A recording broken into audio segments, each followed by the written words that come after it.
Evening all, welcome to Total Dust, and today we're going to show you a pretty interesting game. This was a fun little dusted up, see what I did there, and we're just going to have some fun and talk some bollocks about dust.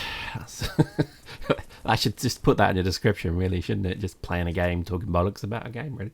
But what a game, this is such a fun little game. I know there's a lot of people who are just like, oh dude, still playing Dust, are you? Yeah, I am. What's up, bro? It's a really good game. It really is. I still have amazing fun playing it, and I think it's just very good. Look, look at that guy. Sorry for my raspy laugh. That was just funny. When you can have moments like that, come on, that is funny. The grenade landing behind the scout and killing him is just very, very funny. Anyway, this I think is a pretty good example of a very good match. I think this was one that was I think it just seemed to go quite well. We win, I'll spoil it for you, but we do win. But it's against some very good opponents. Let's talk about the state of the game, the state of the Gamian. It does feel very good at the moment. I think matchmaking, has it been fixed? Has something happened?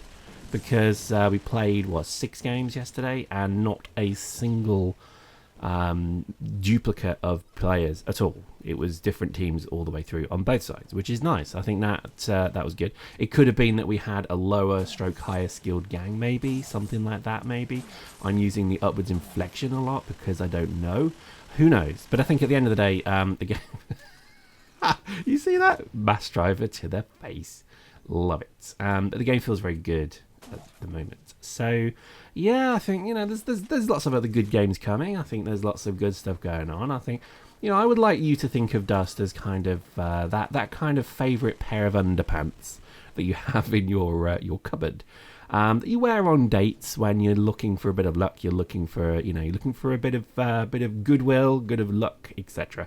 I want you to consider Dust that said pair of pants. So when it comes to clearing your drawer, you don't say, oh, well, I'll just throw them away, because they mean something to you. If you're watching videos about a game, that signifies that the game meant something to you. Generally, you wouldn't go and play a game, have a mediocre response, and then go watch videos about it. That's generally not what people do. You've obviously come to watch videos about the game you love, so therefore you must love it, obviously. So I think definitely don't be a hater, bro. I think there's so much good stuff going on in the game. It's still a little bit kind of uncertain where the future of this game's going. CCP would just do wonders by announcing where it is, but I suspect they don't know either. There's been a lot of discussion lately about CCP, just for those that don't know, is actually owned by 2 private equity funds. It's then I think there's like 5. Hilmar owns 5% of the shares. He's the CEO, so that's it. Rainier, who's recently left as of April this year, I think he owned 10%, but he may have sold, I don't know. But 68% maybe are owned by 2 private businesses. One is the biggest Icelandic entrepreneur in Iceland. He owns, I think, 30%, and 25% is owned by the company that actually owned, or rather set up Facebook, one of the founders of Facebook. It's not Zuckerberg, don't worry. But there you go. So, CCP is actually not owned by the board, or rather the founders of CCP. So that's pretty interesting when you consider that, because it does mean that it is owned and pretty much, run as a business to make profit for these entities. So it's no longer necessarily a creative company. Let's not forget that. Because it is responsible to its shareholders, both of which are known, I guess, capital investors. So that's the thing. This is getting very heavy, isn't it? Let me just lighten it by saying the word buttocks. But there we go. I don't know. At the end of the day, you have to consider that, because that is probably one of the reasons why things like Legion is not an easy decision to make, because there is a massive financial investment to do any game. From the stock report, from the company report, you can see that Dust cost CCP about 14 million to make. Maybe more, maybe less, but that's the R&D budget for it. And you have to kind of factor in that that's a huge amount of investment. It's a massive undertaking as well in terms of people and skill and talent. And CCP have got some of the most talented people in the industry, in my opinion. But It's not easy to make a game, and it's certainly almost impossible to guarantee a success every time, and that is the reality of it. So I think these are the kind of challenges that CCP currently face, in that, Hilmar is just a figurehead. That's all he ever was. That's all he ever will be.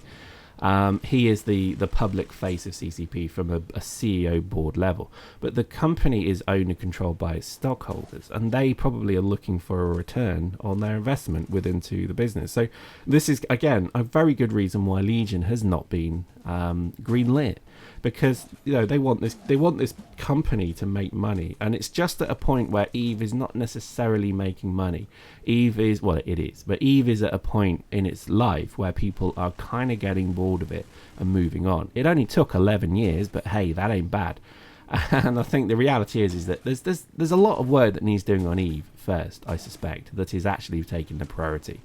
And that could well be why Legion has not been greenlit, because they want to get their house in order to figure out what the hell is going on with Eve, which is a shame. I do feel that that's kind of a real shame. But again, there's not a massive community of us that are braying for the blood of CCP. We're all, I know we think we're kind of really out there and trolly and stuff, but we're not really when you compare it. There's only, 1,800 of us concurrently playing at any one point. I think that's a pretty telling statement. So those are just the kind of realities of the business of what we are currently undergoing. I suspect that the problem is that while, I mean, this is something from my own company knowledge that I know, is that while a private investor owns you, good luck getting any investment to do anything, because they just want to make money. That's all they're doing.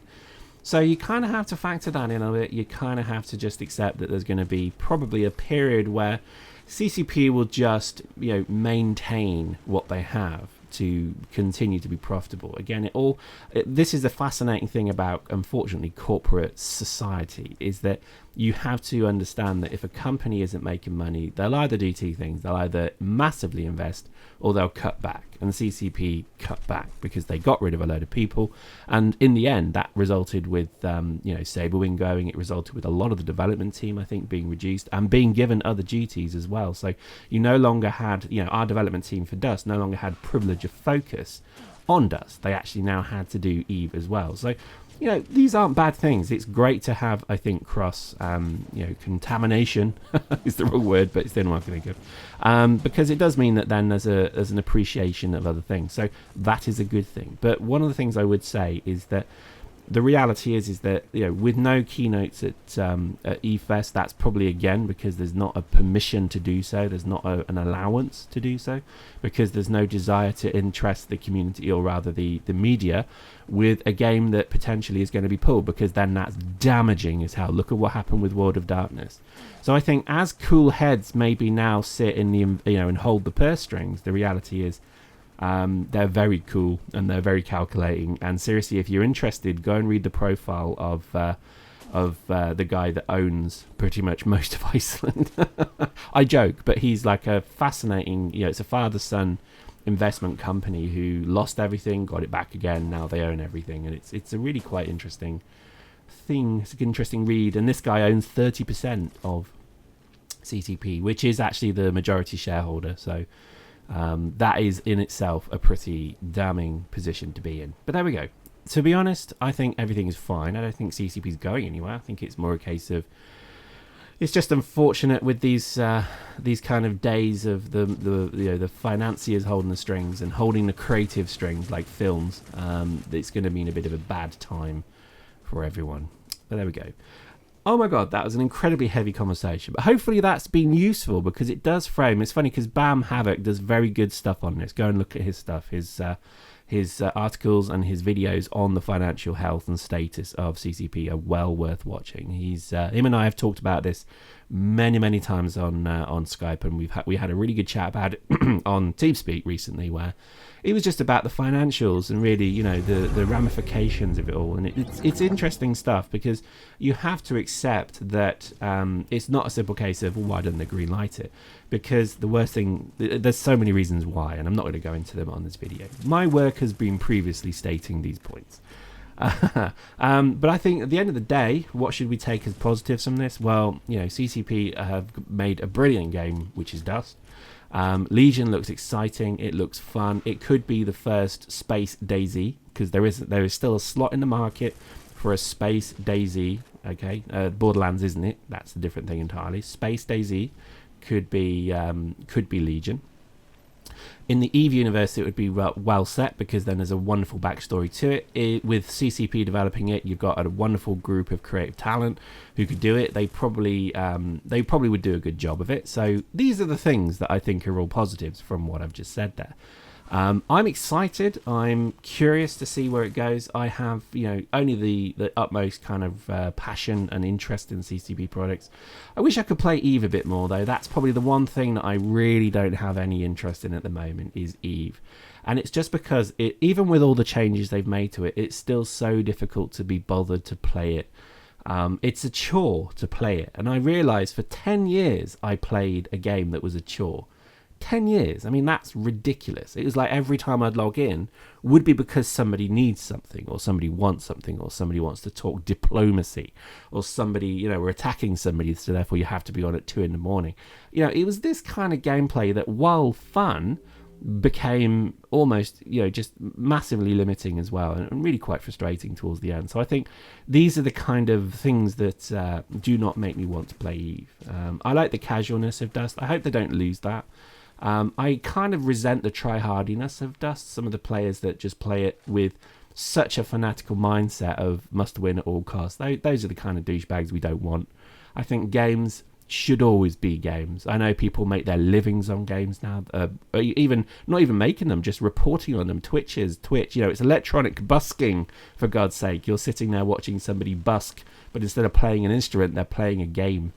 And that this is very different. This is a packaged bit of content on YouTube that is monetized and put out there. That is unfortunately the nature of what we do. Is this for the benefit of the game? Definitely, because people see the game and love it. My idea in the last video at the end of it, which hopefully you saw, still stands. The best thing CCP could do right now would be set up a Twitch channel called Dust24 or whatever, and just or 24/7 or something. I don't know, just run a channel and pay an intern. Literally just go to the Icelandic universities or whatever and find someone who's looking for a job, give them food, and just make them stream this game, and give them whatever tools you have to spectate, if you have any, because if you don't, then oh well, this whole concept's moot. But if you do, give them that, let them stream it, and get a channel out there that is up most days, so that people will sit and see the presence of Dust on Twitch. That is so important. I mean, there's only a few people who Twitch. I don't. I hate twitching. To me, if that's the future of it, if YouTube is dwindling, as people say it is, and Twitch is going to be the future, no offense, I have a job that pays me way more than this, and I have no desire to sit and play computer games 24 hours a day. Sorry, I need a life as well. So I think that's the reality of this thing. It's an interesting time. Let's see where it goes. Hope you enjoyed that. See you next time.